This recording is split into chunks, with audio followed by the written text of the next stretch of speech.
Welcome to the deep dive. Today, we're plunging into a topic that's, well, it's not just a trending headline, is it? It's a foundational force reshaping our world: artificial intelligence. We've been poring over a really significant briefing note from July 28, 2025. It's called AI Briefing Note: Global Trends, Industry Impact, Actions to Take.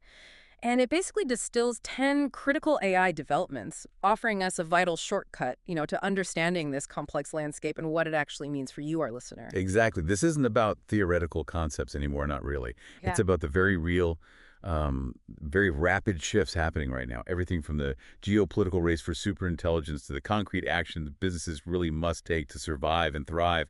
Our aim with this deep dive is, well, is to equip you with insights that are both current and genuinely actionable. Right. So let's unlock the core of this. Our mission is to extract those truly surprising nuggets of knowledge and insight, offering you a clear, concise, and incredibly relevant overview. Prepare for some genuine aha moments, because we're about to dive into where the future of AI truly gets interesting.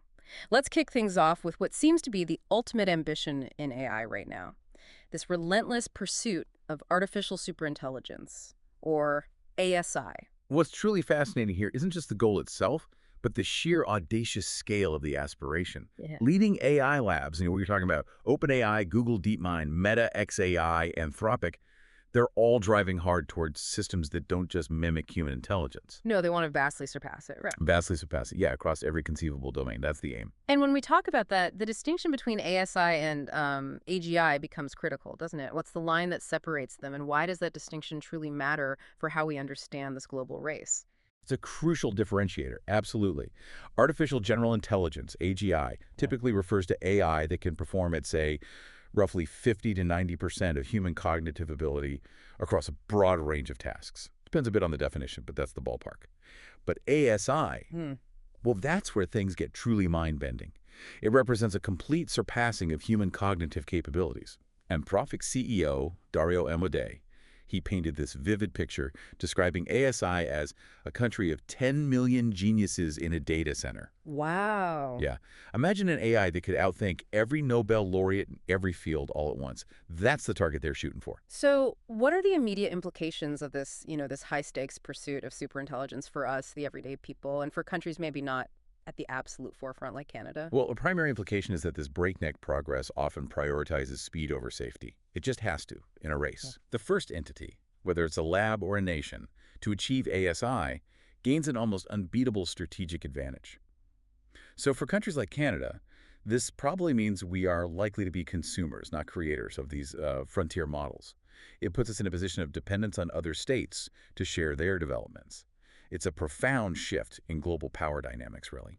This intense competition then naturally leads us to what's quietly becoming the next major global contest: the infrastructure arms race, this battle for raw computing power. Indeed.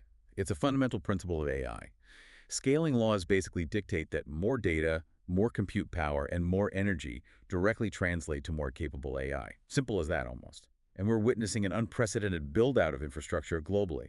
Massive data centers now demanding energy equivalent to a dedicated nuclear reactor. Oh, nuclear reactor. Yeah, consuming over 1 gigawatt of power each for the big ones. I read about something called the Stargate project. That sounds absolutely colossal. It is. The Stargate project is this massive, multi-year U.S. government initiative. It's explicitly designed to rapidly accelerate AI supercomputing infrastructure. It really showcases the scale of national investment needed to compete at this level. The U.S. is committing, US $500 billion to building these AI supercomputers. 500 billion. Yeah, and in contrast, Canada has earmarked a comparatively modest $2 billion for sovereign compute capabilities. This highlights a widening gap, not just between countries, but between industrial, that's commercial, and sovereign or government compute access. The deeper insight here, I think, is that access to compute isn't just about faster innovation, it's about inclusion. Without sufficient sovereign compute, countries aren't just slower, they risk being fundamentally locked out of participating in creating these frontier models. They become perpetual consumers. Which cost money, too. Exactly. Consider that custom OpenAI enterprise solutions, for example, they start at $10 million just for access. Okay. And this whole infrastructure race plays right into the broader US-China AI competition, which is really shaping up to be a defining geopolitical struggle of our time. Oh, absolutely. This is undoubtedly a major geopolitical flashpoint. The United States and China are locked in this intense strategic competition for AI supremacy. You have China scaling its power grid by the equivalent of France or Germany annually just to support AI infrastructure. It's incredible. Wow. Meanwhile, the U.S. currently leads in frontier models and, crucially, in GPU technology. It sounds like the hardware side of this race, especially GPUs, is creating a significant bottleneck. Hmm. How critical are these chips to the entire AI ecosystem, and what does their scarcity or control mean for the global balance of power? That's really the core issue right now. Mm. NVIDIA GPUs, which are predominantly manufactured by Taiwan semiconductor manufacturing company TSMC, they're the essential choke point. U.S. export controls are specifically designed to limit China's access to these cutting-edge chips. And while there are efforts to diversify production, building the foundries you need for the most advanced, say, 3-nanometer GPUs, that faces a significant 5-year lag, minimum. This technological dependency has basically transformed the Taiwan Strait into an incredibly critical geopolitical flashpoint. It emphasizes the strategic importance of chip manufacturing in this whole global AI race. So for you, the listener, trying to make sense of all this, what should you really be tracking here? What's the key takeaway? The clear takeaway is that infrastructure chips and access to the AI models themselves are increasingly likely to fragment along geopolitical lines. Both the U.S. and China could well prioritize their domestic businesses for access to these critical resources. It's a very dynamic situation, something that warrants really close monitoring over the next, say, 24 to 36 months. For any forward-looking strategy, it's just prudent now to explicitly include geopolitical disruption to AI access right there in your risk assessment. Okay, so we've talked about this high-stakes global chess match for AI supremacy, huge stuff. But what does this mean for businesses on the ground, in the real economy? Our briefing note suggests we're not just seeing technological advancements, but a fundamental economic shift, the dawn of an intelligence abundance era. And trust me, this changes everything about how companies operate. It's a profound paradigm shift. It really is. We are moving from a world where intelligence was, frankly, a scarce, expensive resource to an era of low-cost, abundant AI capabilities.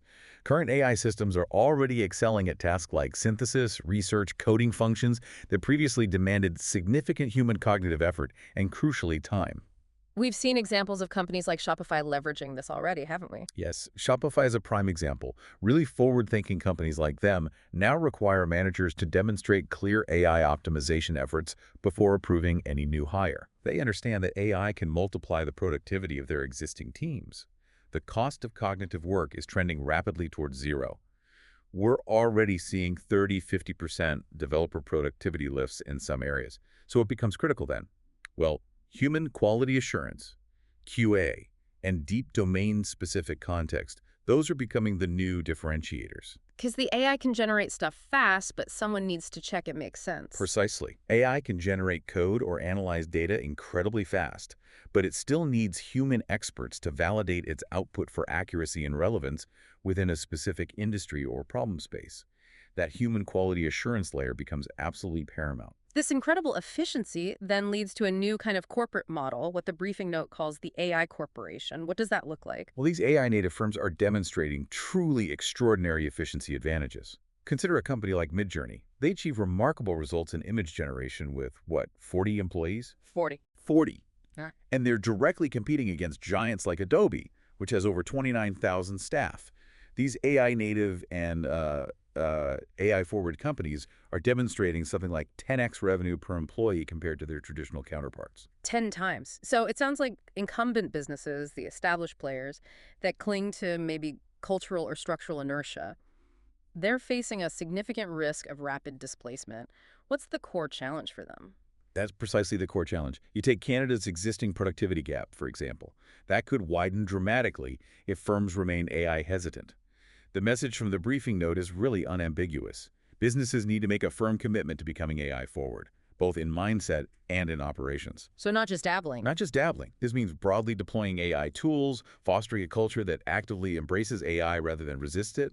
And this is crucial, quantifying the real cost of inaction compared to competitors who are already making this shift. What's truly intriguing, I think, is the next evolutionary step that's mentioned, the rise of AI agents. This sounds like science fiction almost. It does. But it's happening fast. AI agents have evolved rapidly. We went from simple assistants like Siri to much more sophisticated workflow enhancers, like Agentforce, which can handle complex tasks across multiple applications. The next stage, though, involves truly autonomous work. We're seeing significant developments from OpenAI agents, from Manus, which is an autonomous research agent for complex problems, and Anthropic, too, all pointing towards this future.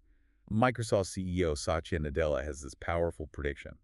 He foresees the application layer collapsing into the AI layer, Meaning? meaning these agents could become the universal interface to all software, profoundly changing how we interact with technology. That's a huge shift. It almost redefines the very concept of a software application, doesn't it? It absolutely does. We're already seeing the task duration before failure for these agents doubling roughly every 7 months. It's currently at about 40 minutes. 40 minutes of autonomous work.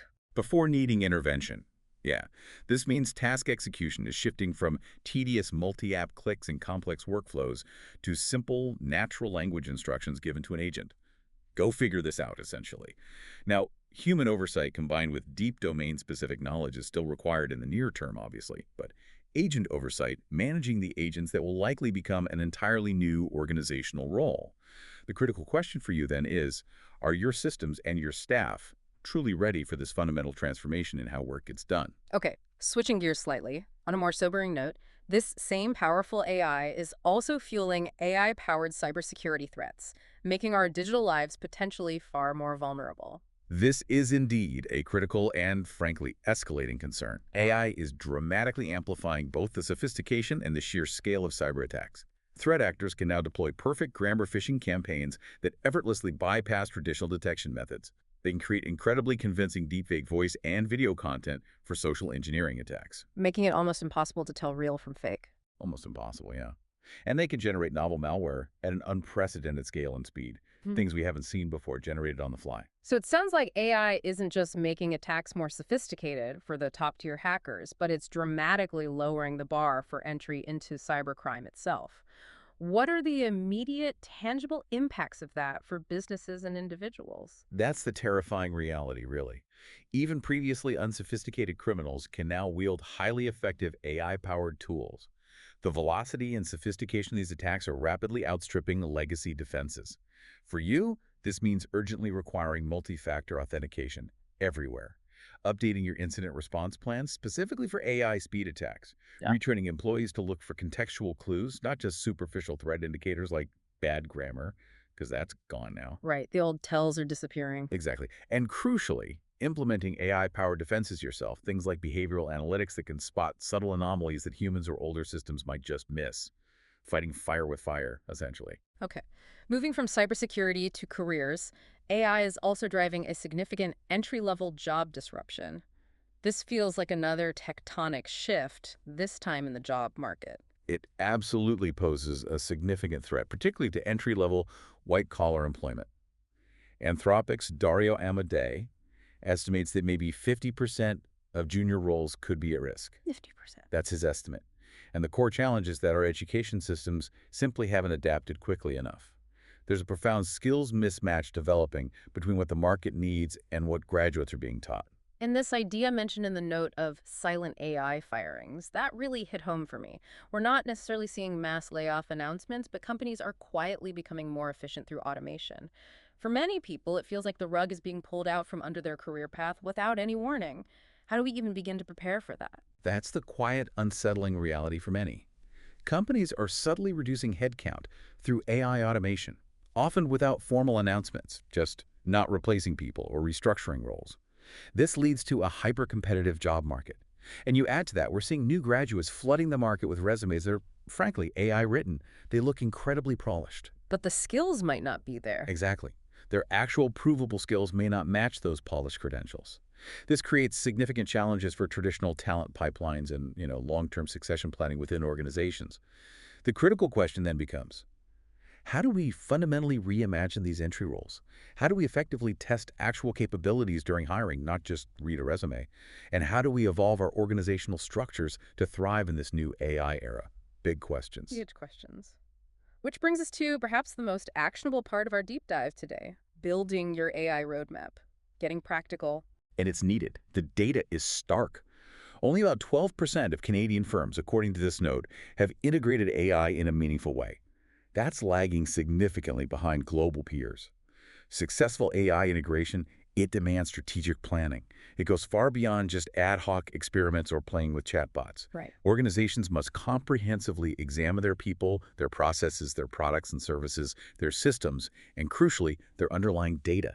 Process and functional augmentation with AI, meaning enhancing existing workflows and roles that represents the surest and most immediate route to value creation right now.